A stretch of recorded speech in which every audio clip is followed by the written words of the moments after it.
In her book, We Shall Not Fail, The Inspiring Leadership of Winston Churchill, Celia Sands, the granddaughter of Winston Churchill, lists some principles for living, and they're really good ones. Here's one that caught my eye. Balance resilience with compassion. The toughest leaders in history have a heart. As we sat for a conversation later broadcast on PBS, I asked her to tell me more about her grandfather's heart, and she did.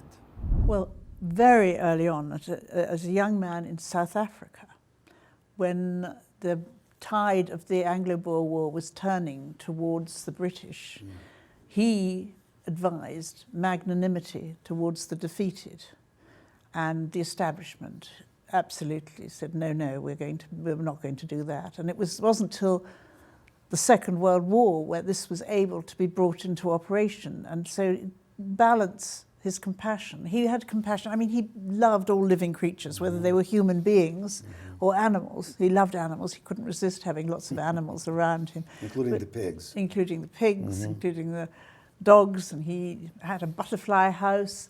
And so he was a very soft-hearted person, and he had a big heart. And I think that this was very important to him. In her conversation, Celia Sands mentions the Second Boer War. It happened at the turn of the 20th century between Great Britain and the Boer republics in South Africa. Her grandfather first went there as a war correspondent and was captured as a prisoner of war. He escaped. He returned as an army lieutenant and captured 52 Boer prison camp guards. Remember, Winston Churchill was a prisoner of war, yet he called for the prison guards he captured to be treated with generosity and tolerance. Churchill was only 26 years old. Think about the humanity embodied in that response. He once said, "We make a living by what we get. We make a life by what we give."